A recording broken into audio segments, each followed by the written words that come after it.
Get used to the mantra, all gas, no brake. Good afternoon, NFL Nation. Welcome to the Jets Show. Today we're talking about all the players who got franchise tagged this year and who signed long-term deals and who didn't. But before we get started, please I should hit the subscribe button if you are new. Chuck this video like if you end up enjoying. And check me out on social medias at Jets on Instagram and Twitter. Let's start off with the players who did sign long-term deals. So Justin Simmons and the Denver Broncos agreed to a 4-year, $61 million contract. Justin Simmons has been one of, if not the best safety in the NFL for the past couple of seasons, and I'm finally glad he gets recognized for it and gets paid as the best safety in the NFL. Dak Prescott and the Dallas Cowboys agreed to a 4-year, $160 million contract.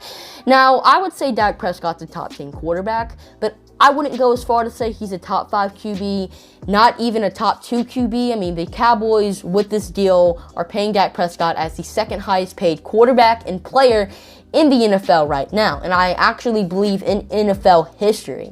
Now, yeah, Dak Prescott threw 1,800 yards in 5 games last season, so just imagine what he can do in 17 games this year. But I still think paying him this much money was a little bit risky, knowing that he has had a lot of injuries in the past and that he hasn't really proven himself to be a top 5 QB yet. But based off that success he had in 5 games last year and with this new and improved Cowboys defense, I really do think he could lead them to some wins. The Giants and Leonard Williams agreed to a 3-year, $63 million contract. Now, it was pretty stupid by the Giants to pay Leonard Williams all this money because, yeah, he did have 11.5 sacks in 2020, which was up there for the most in the NFL. But you want to know how much sacks he had in 2019?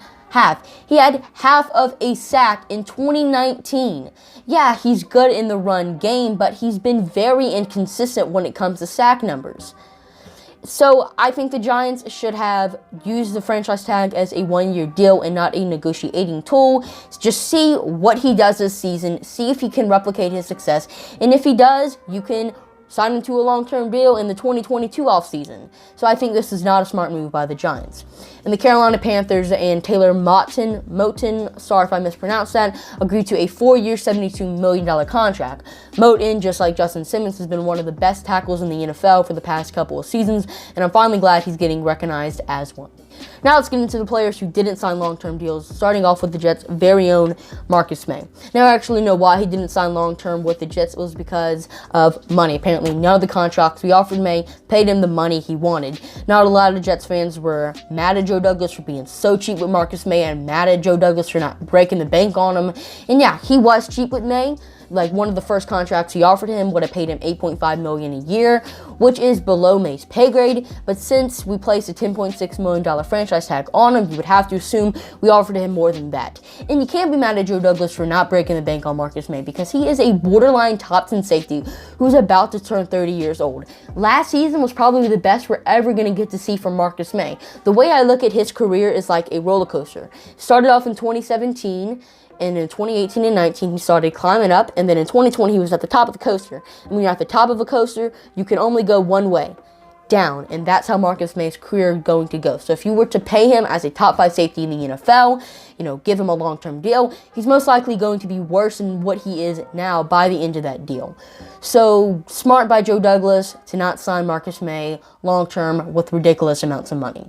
Allen Robinson and the Chicago Bears also didn't agree to a long-term deal. Now, Robinson has made it pretty clear that he doesn't want to play for Chicago, but they, for some reason, placed a franchise tag on him for 2 straight seasons. So we all knew he wasn't going to sign long-term with them. But Chicago did try to bring in Russell Wilson this season, so maybe they thought that if they had Wilson, it would convince Robinson to stay, or maybe even by drafting Justin Fields, but apparently not, and it looks like he's going to be playing his final season in Chicago this year. Brandon Scherff and the Washington football team didn't agree to a long-term deal. Like Allen Robinson, this is the 2nd straight year Scherff has got the franchise tag placed on him, and also like Allen Robinson, he didn't sign it for 2 straight years. Now, since he didn't sign it last season, Washington should have known that he doesn't really want to be a part of their team anymore. But they did make the playoffs this season, almost be the Super Bowl winning champions, are the best team in the worst division in football, and have got better this offseason. The future really does look bright, so maybe they told Scherff this, try to convince him to stay by saying all this, but apparently not, and it looks like Scherff's going to be playing his last season in Washington this year. Chris Godwin and the Buccaneers didn't agree to a long-term deal, and this is most definitely about the money. Godwin is one of the top receivers in the NFL, and the Buccaneers have less than $1 million in cap space. They know they can't afford him, which is why I think they purposely placed a franchise tag on Godwin. You know they can't afford Godwin, but they want to re-sign him. So they're just going to place the franchise tag on him and try to re-sign him next off-season when they're going to have enough money to do so. I mean, they did the exact same thing with Shaquille Barrett this offseason, so don't be surprised if Godwin's signing long-term with the Buccaneers next year. Marcus Williams, the New Orleans Saints, didn't agree to a long-term deal. Now, we got no information as to why at all, so I'm going to have to assume the Saints fell into a Marcus May situation to where none of the contracts they offered him paid him like he wanted.